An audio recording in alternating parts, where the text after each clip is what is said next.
오늘은 대림절 네 번째 주일 왕으로 오신 예수님이란 제목으로 함께 말씀을 나눕니다. 이 성탄절쯤 되면 우리가 성경에 나오는 신비한 인물들, 그 중에서도 동방박사에 대한 이야기들을 할 때가 있습니다. 이 동방박사들은 하나님을 섬기는 사람들은 아니었습니다. 오늘날 우리 시각으로 본다면 그들은 별을 보고 점을 치는 거의 마법사에 가까운 사람들로 보일 정도입니다. 하지만 이들은 당시대 사람들에게는 수리학, 또 천리학, 그리고 과학에 대해 가장 앞선 지식을 가지고 있던 인텔리고 일종의 선지자고 사람들을 가르치는 계몽인들로 봐야만 더 올바른 것 같습니다. 근데 이 동방박사들이 동쪽에서 온 거지요. 말 그대로 아라비아 쪽에서 온 겁니다. 그리고 이들이 와서는 예루살렘에 와서 유대인의 왕을 찾게 됩니다. 여기서 왕이 나옵니다. 물론 유대인의 왕이기 때문에 이 동방박사들 입장에선 자기들의 왕은 아닌 거예요. 전 세계의 왕을 찾으러 온 것도 아닙니다. 이 유대인의 왕을 찾으러 왔는데 그 왕을 찾아오는 길잡이를 특정한 별이 했다, 이렇게 말하는 거죠. 여러분, 왕이 태어난다, 그것도 메시아가 태어난다, 이런 말을 들을 때에 유대인들에게는 어떤 마음이 있었느냐 하면 이들에게는 이 메시아를 대망하고 있었기 때문에, 간절히 기다리고 있었기 때문에 왕이 태어난다는 것은 상당히 기대할 만한 소식이었습니다. 그리고 벌써 겉보기에도 우리와 다르게 생긴 이 동방박사들이 와서 신비롭게 이야기를 하니까 사람들이 소위 말해 성이 소동이 일어났다, 이렇게 말하죠. 자, 그런데 모두가 좋아한 건 아닙니다. 왜냐하면 왕이 태어난다는 것을 누가 제일 싫어하느냐 하면 현재의 왕은 그거 싫어하는 겁니다. 인간 역사 이래로 왕이 둘일 수 없습니다. 또 왕이라고 하는 존재는 권력의 최정점에 있는 존재입니다. 왕은 모든 결정권을 가지고 있고 왕은 권력을 가지고 그 나라에서 가장 부유한 존재인 것이 일반적인 이야기죠. 그리고 어느 나라나 이 왕정제도가 있으면 그 왕권을 지키기 위해서 권모술수가 횡행하고 이 왕권에 위협이 되는 세력은 가족이라 할지라도 제거하는 것이 또한 역사가 보여주는 사건들입니다.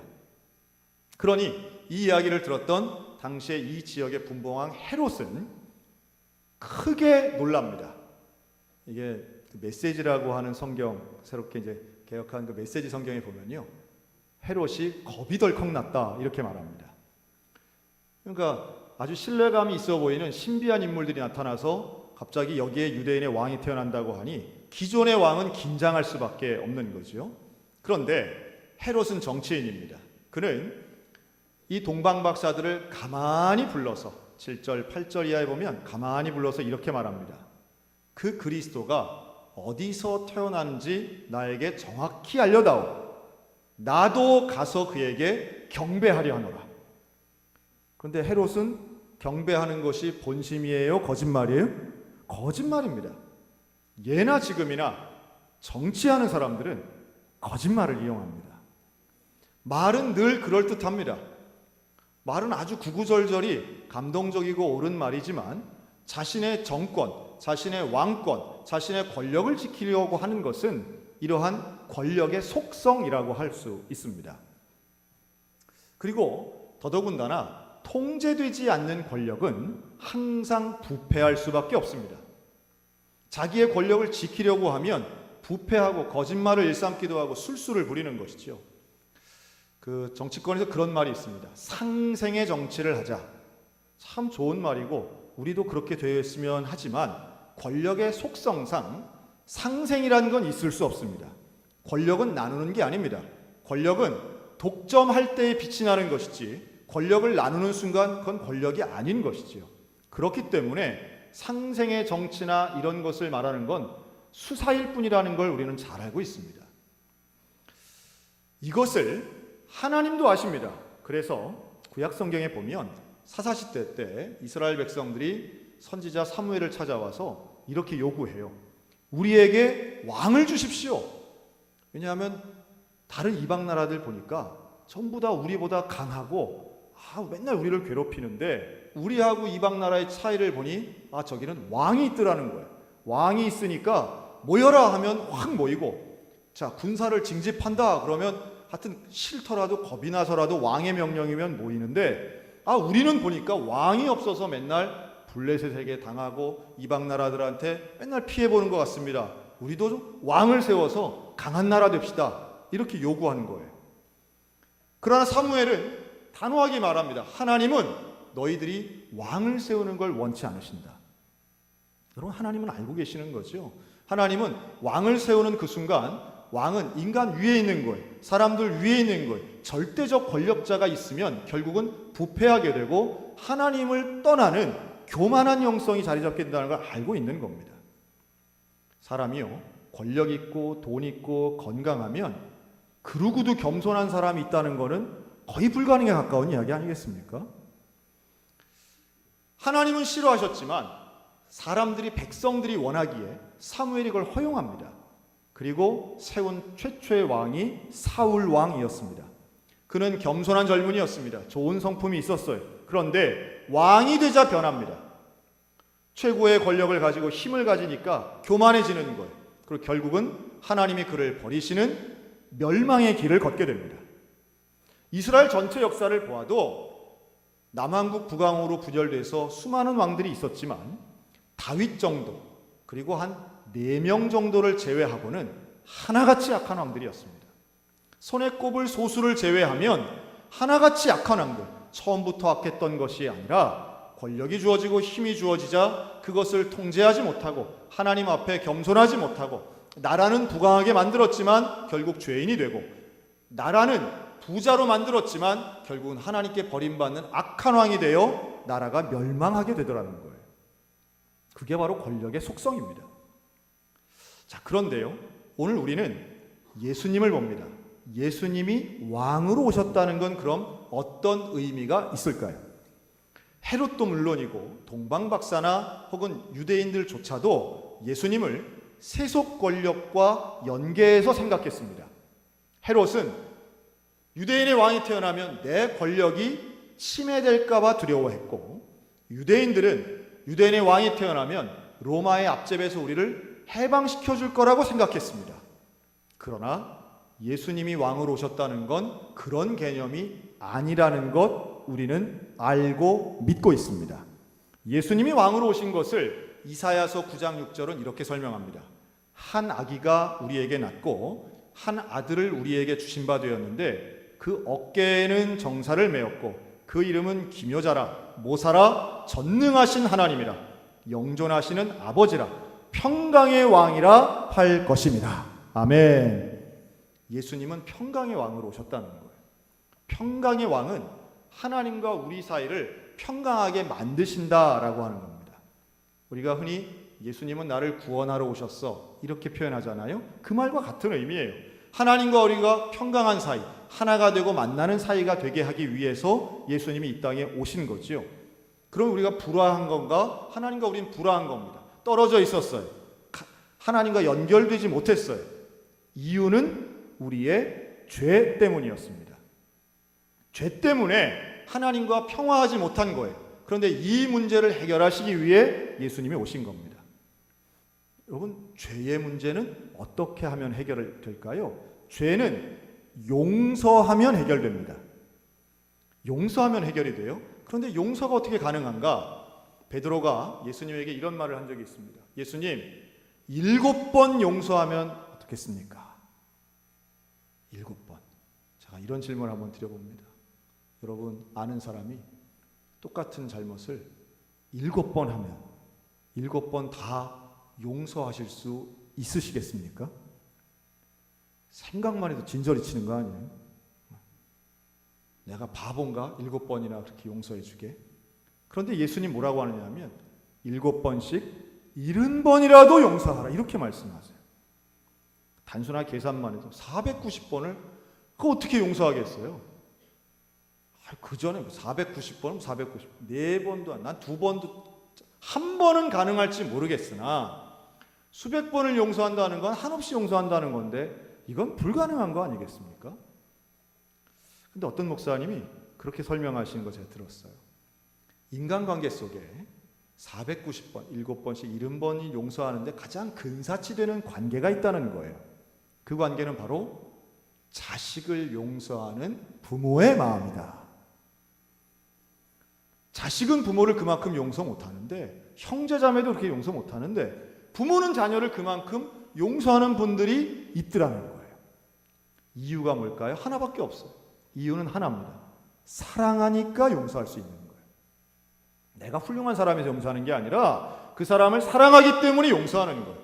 다른 표현으로 한다면 사랑하는 만큼 용서할 수 있는 거예요. 하나님께서는 우리를 사랑하시기 때문에 용서를 통해 죄의 문제를 해결하시기 위해 평강의 왕 예수 그리스도를 보내신 줄로 믿습니다. 그 예수님이 우리에게 오신 거예요. 그 예수님이 평강하시기 위해서, 우리를 평강시키기 위해서 사랑을 가지고 오셔서 그 사랑을 친히 실천하신 장소가 바로 십자가인 줄로 믿으시기 바랍니다. 십자가의 방법으로 오신 거예요. 세속적 권력과는 다른 형태로 오신 거죠. 여러분, 지금 우리 대한민국은 더 이상 왕이 존재하지 않아요. 민주주의 국가입니다. 그런데 권력은 존재해요, 안 해요? 권력은 존재합니다. 자, 한번 생각해 봤어요. 우리 춘천에서 제일 권력 있는 사람은 누굴까? 그냥 생각이 처음 나는 춘천시장님은 어떨까? 춘천시장 제가 여기서 뉴스에서 간간히 보는데 볼 때마다 좀 안 됐고, 제가 되게 얼굴도 좀 안 돼 보이시고 제가 기도하는 마음이 막 생기더라고요. 가끔씩 제가 만나고 격려도 하고 하는데 힘내세요 하죠. 기도하죠. 글쎄요, 민주주의 국가에서 정치인들이 갖는 권력은 제한적입니다. 임기가 정해져 있고요. 그 권력을 사용할 수 있는 제한적입니다. 어떤 분이 그런 얘기합니다. 실제로 우리 민주주의 국가에서 진짜 권력은 민주주의 국가가 아닌 자본주의 국가의 자본에서 나온다고 말합니다. 그리고 이 자본의 권력은 갈수록 더 강력해지고 그 자본의 권력은 할 수 있는 범위를 키우고 있다. 자본의 권력을 눈으로 확인하는 몇 가지 장소가 있는데요. 저는 그 주주총회가 그런 곳 아닐까 생각이 듭니다. 여러분, 한 기업의 주주총회를 가면 사람이 이렇게 모여 있는데 주식 2주를 가진 사람은 주식 1주를 가진 사람보다 몇 배의 권력을 가진 거예요? 2배를 가진 거예요. 거기는 인간이 평등하지 않아요. 거기는 소유만큼 차별하고 있습니다. 수천 명이 지지해도 51%의 주식을 가진 사람이 결정하면 그 결정대로 가는 게 자본주의입니다. 생각보다 자본주의는 상당히 무섭습니다. 자본주의는 분명히 차별하고 있습니다. 자본주의는 더 많이 소비하는 사람을 우대하고요. 자본주의는 없는 사람을 차별합니다. 그래서 진정한 권력은 지금 이 시대에 정치인도 아니고 자본에서 나온다는 말은 상당히 설득력 있게 들립니다. 그런데 예수님은 그러한 힘이나 그러한 권세나 그러한 갖고 있는 능력을 가지고 이 땅에 와서 우리를 구원하시기 위해 힘을 가지고 구원하신 것이 아니라 희생과 사랑을 가지고 구원하셨다는 것이 중요합니다. 세상의 왕은, 권력자는 자기를 위해서 남을 이용합니다. 제가 가끔씩 취미 활동 중에 제가 좀 주목해보는 취미 활동이 있는데요. 얼마 전에 우리 이세돌 구단이 AI와 바둑을 두는 거 있었죠. 근데 바둑과 함께 우리나라 분들이 참 좋아하는 취미 중에 장기가 있습니다. 장기. 바둑과 장기는 얼핏 보면 비슷해 보이지만 상당히 큰 차이가 있습니다. 바둑은 그 바둑돌 하나하나가 동일한 가치를 지닙니다. 그런데 장기는 그렇지 않아요. 장기는 우리가 쉽게 말하면 장기알이라고 하지만 원래는 그걸 기물이라고 합니다. 그 기물은 각자의 가치가 완전히 다릅니다. 장기를 이기려면 우리 편 왕, 궁이라고 하죠. 초와 한으로 써있는 그 왕을 지키면 이기는 거예요. 상대편 왕을, 우리 쪽이 아무리 희생이 많아도 상대편 왕을 잡으면 우리가 이기는 겁니다. 그러다 보니 이 기물의 능력에 따라서 장기는 차별적으로 세워둡니다. 그리고 보는 것도 달라요. 생긴 것도 다릅니다.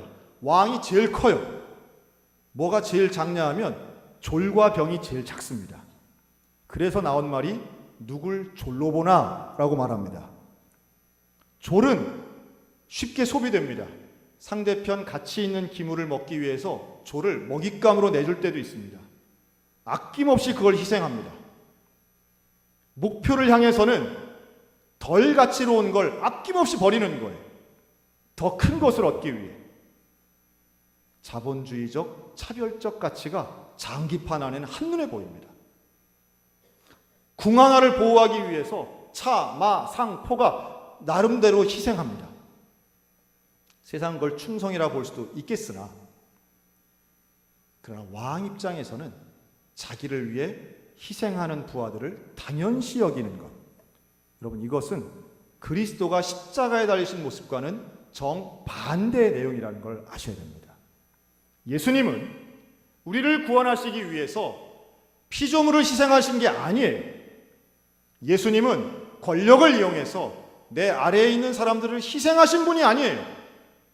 예수님은 당신이 희생하며 저와 여러분을 살리신 줄로 믿습니다. 예수님은 가장 앞에서 수치를 당하시고 가장 앞에서 피를 흘리시며 하늘의 영광을 버리시고 이 땅에 오셔서 나를 위해 십자가를 지시고 죽임을 당하신 그 사랑의 예수님이야말로 저와 여러분의 평강의 왕인 줄로 믿습니다. 예수님이 십자가에 달리실 때에 그 머리밭 위에는 명패가 붙었는데 인리 유대인의 왕이라는 명패가 붙었습니다. 우리가 오늘 읽은 마태복음 2장에도 유대인의 왕이라는 표현이 나와요. 마태복음 2장에 유대인의 왕이라는 단어를 쓸 때에 사람들은 분봉왕은 두려워하고 유대인들은 기대감을 가졌지만 십자가에 달리신 예수님에게 유대인의 왕이라고 말할 때는 이들의 의미는 조롱거리였습니다.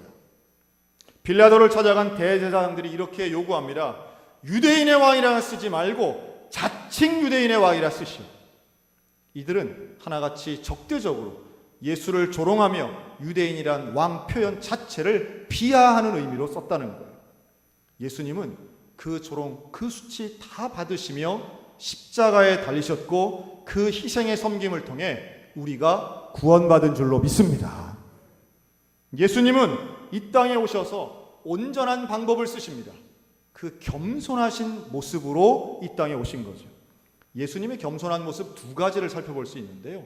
하나는 예루살렘 성에 입성하실 때에 어린 나귀 새끼를 타신 것이고, 그리고 또 하나는 예수님이 가장 연약한 아기의 모습으로 태어나신 장면입니다. 여러분, 아기로 태어나셨어요. 예수님은 누가 도와주지 않으면 먹을 수도 없고 이동할 수도 없는 가장 연약한 모습으로 태어나셨습니다. 영웅의 모습으로 태어나신 게 아니라 아기의 모습으로 태어나셨어요. 그래서 성탄절은 오늘 저와 여러분들에게 가장 귀중한 예수님의 섬김의 표본의 장면이 바로 이 성탄의 의미에 담겨 있는 줄로 믿습니다. 예수님의 방법은 하나같이 지는 것 같고 약한 것 같고 왠지 낮은 것 같은 방법으로 구원을 이루신 분이 평강의 왕 예수 그리스도라고 하는 겁니다. 우리는요, 반대로 생각해요. 힘을 더 가져야 뭔가 될 거라고 생각하는 경향들이 있습니다. 그러나 예수님은 힘이나 권력에 관심이 없으시고 그런 것을 요구하지도 않으십니다. 오히려 귀신을 쫓는 능력, 하나님의 마음에 합한 능력, 하나님 앞에 순종하는 능력, 충성하는 모습을 요구하시는 것이지요. 여러분, 교회는요, 우리 교회사를 보면 세속 권력을 우리 교회가 소유했던 적이 있습니다. 왕 위에 교회가 있던 시절이 있었습니다. 유명한 카노사의 굴욕이라는 사건을 혹시 아시는 분이 계실지 모르겠어요. 황제가 교황 앞에 무릎을 꿇고 절을 했던 수치스러운 사건이었어요. 교회가 그 정도였습니다. 교회가 허락해야 전쟁이 일어나고 교회가 허락해야 왕이 세워졌어요. 중세시대 교회는 예배당 안에서 재판이 일어났습니다. 그 안에서 사형을 선고했어요. 교회의 말을 듣지 않는 사람은 화형에도 처하고 사형도 처했습니다. 교회는 말 그대로 최고의 권력 기관이던 시절이 있었습니다. 그랬더니 부패했습니다. 교회가 직접 세금을 걷고 교회가 직접 사람들을 좌우지하고 교회가 직접 공직을 허락했던 바로 그 시절 교회는 가장 깊이 부패했습니다. 그것에 대항해서 일어났던 것이 교회가 이러면 안 된다. 교회가 이런 권력 가지고 이렇게 재판하고 이렇게 잘못하면 안 된다. 라고 일어났던 게 종교개혁이고 그로 인하여 생겨난 교회가 프로테스탄트 우리 개신교회라는 거예요. 여러분 우리는 우리와 카톨릭의 역사에 차이점이 있다면 우리는 교회가 권력기관이 되는 것을 거부함으로부터 시작한 교회의 역사가 우리 개신교회인 거예요. 그래서 교회는 권력 위에 있으면 안 됩니다. 권력의 시녀가 되어서도 안 되지만 조금 노골적으로 말씀드린다면 교회가 청와대 위에 있으면 안 되는 거예요. 교회가 법원 위에 있어도 안 되는 겁니다. 교회는 명백하게 하나님의 진리의 말씀을 전하되 그 방법이 세속적이거나 권력적이거나 힘과 파워가 아닌 섬김과 자기 희생과 그리스도의 방법으로 사랑으로 세상을 섬기는 공동체가 교회인 줄로 믿습니다. 우리는 교회가 더 커져야, 힘이 더 세져야, 우리가 더 많이 가져야, 그래야 하나님의 사업을 잘하고 복음화가 될 거라고 오해하는 측면이 있지만 우리의 교회사는 그렇지 않아요. 우리에게 말씀하는 것은 그리스도의 방법, 십자가의 방법은 끊임없이 나를 희생하고 더 가지는 것이 아니라 더 베푸는 것이고 높아지는 것이 아니라 더 낮아지는 것이 하나님의 방법이고 십자가의 방법이며 그게 바로 진정한 왕이신 예수 그리스도가 원하시는 일이라고 가르치고 있습니다. 우리들도 그렇게 살아야죠. 우리들도 마찬가지입니다. CCC라는 선교단체가 만든 유명한 사형리라는 소책자가 있습니다. 그 사형리 소책자에 보면 유명한 그림이 있는데요. 단순합니다. 동그라미 하나를 그려놓고 그 안에 의자 하나 그려놓은 그림이에요. 근데 그게 상징하는 것은 내 마음입니다. 내 마음 속에 의자가 있어요. 그런데 그 의자에 내가 앉으면 내 마음의 주인은 내가 되는 것이고 그 의자에 예수님이 계시면 내 마음의 주인이 예수님 되는 겁니다.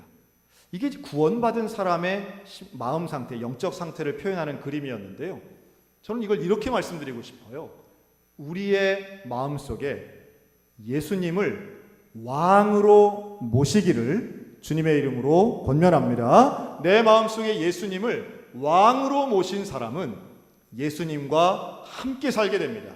예수님과 동행하고 예수님이 원하는 삶을 살고 예수님의 사랑을 누리며 살고 그리고 그 예수님을 세상에 증거하며 살게 될 줄로 확신합니다. 우리가 그렇게 살아야죠. 성탄의 의미는 바로 여기에 있습니다. 제가 한 20여 년, 30년 전에는요, 우리 기도할 때마다 꼭 그런 기도가 빠지지 않았던 것 같아요.